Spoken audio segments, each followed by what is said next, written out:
This is the EDAR, a 1 to 8 power first focal plane optic with a feature most LPVOs don't have, a parallax focus. And if that wasn't interesting enough, watch until the end of this video and I'll tell you how you can win one. So, let's take a closer look.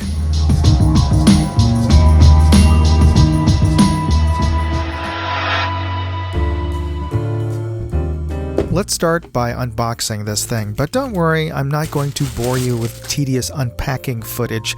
Instead, let's take a look at what you get in the box.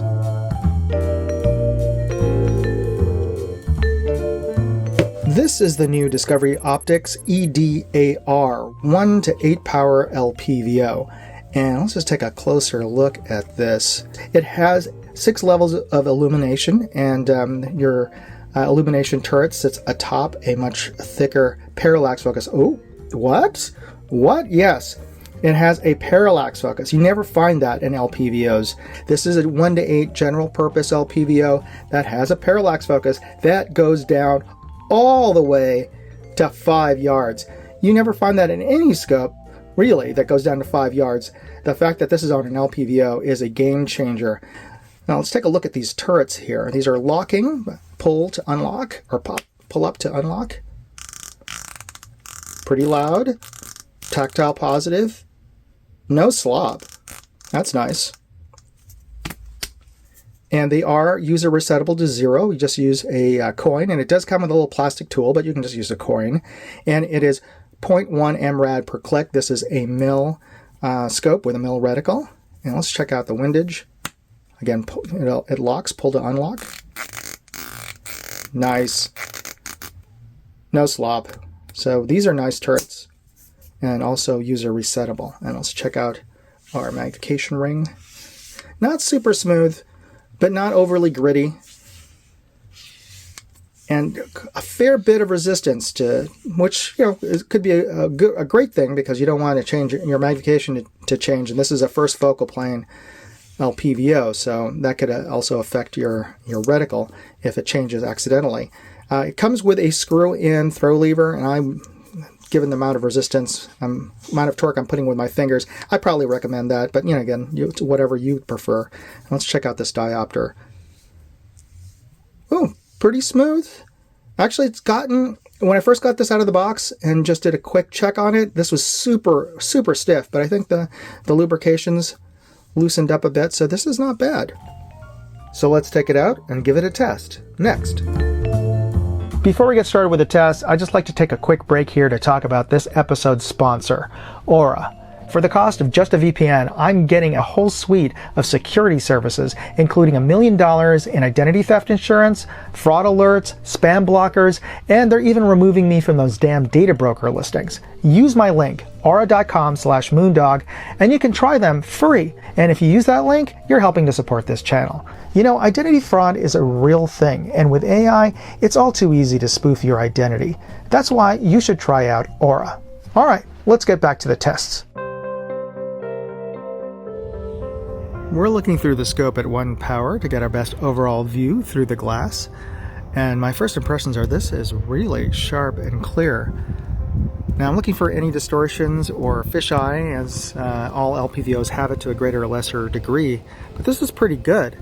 Now I do notice a little bit of position shift with the teal car as I bring it in and out of the scope view. It looks a little bit, it's just a hair lower inside of the scope than it is in the real world. But if I look at the telephone pole there on the right side, even at the very right edge of the scope image, it is pretty straight and flat. So that's pretty good.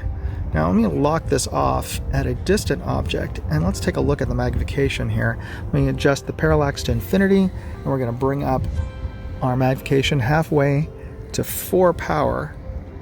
And that is pretty darn clear and bright. And good color fidelity and saturation. Now let's bring this all the way up to its maximum of 8 power. And that is still pretty darn good.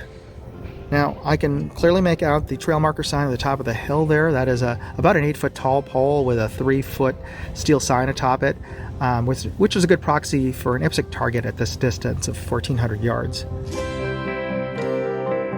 This over to a darkened tree nearby, and let's take a look at the reticle illumination, because with a dark and cluttered background like this, you definitely do need it. Let me adjust the parallax to 15 yards, and let's bring up our illumination to 6, and that's clearly visible. You can see that horseshoe of death. But let's see, if we bring it down to a sunlit surface, direct sunlight, can we still see it? Yeah, but let's see if can you still see it at 1 power. And no, not so much. I'm going to say this is not daylight bright. It's more typical bright for an LPVO.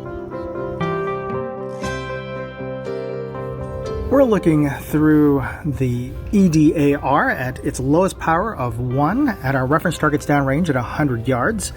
Now let's bring this up about halfway into 4 power. Now let's bring it all the way up to its maximum of 8 power.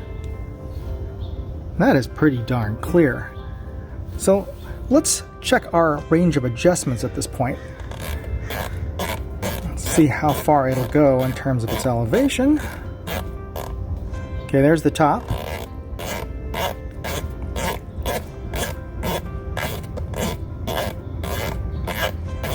Quite a bit. And that's the bottom. No dead clicks.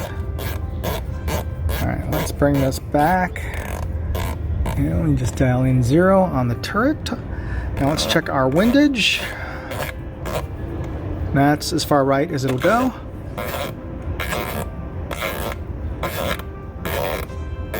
And that's as far left as it'll go. It's pretty modest. That's pretty typical amount of adjustment. Now let me get this to 0 on the turret. And we're right back where we started. So that's pretty good. Let's do a box test. Do a full rotation on our elevation. Full rotation on our windage.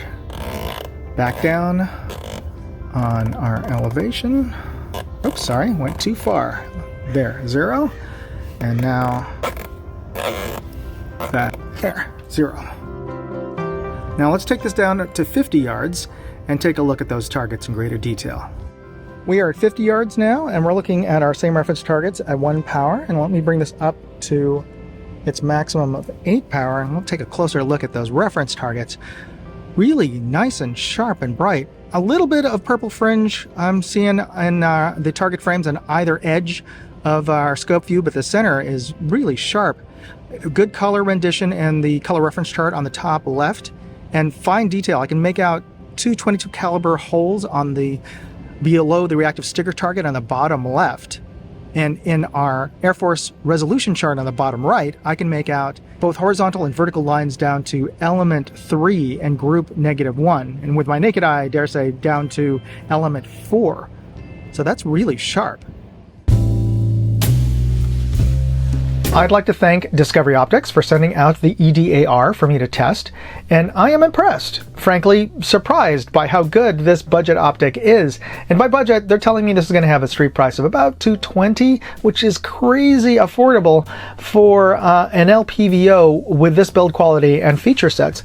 Namely, the parallax focus, which is unheard of in any LPVO under $2,000. So yeah, and optically, clarity, sharpness, I'd put this up against a Tango 6T, which I've reviewed recently, so it's fresh in my mind, and I'll include a link to that video in this video's description. But I am in no way claiming this is as good as a Tango 6T, which has a better eye box and is a combat-tested optic. This is not used by any military that I'm aware of, but it does have a lifetime warranty, and I've put over 100 rounds through this, so it's held 0. But I'm willing to do an even more extreme test with this. If I get enough likes and comments on this video, I'm willing to do a drop test with this. Drop it and see if it'll actually still hold 0 after that, which is a test I wasn't even willing to do with the Tango 6T. So yeah. Now, it's not without its faults. Now at 8 power, it's got an excellent reticle with a mill Christmas tree, but when you crank that down to 1 power, where most of us live with an LPVO, that reticle shrinks down and becomes, well, easily lost in a cluttered background, you know, like in brush or woods. Well, more premium optics get around that by having a nuclear red dot bright reticle. This is only typical bright for an LPVO, you know, for CQB or low light.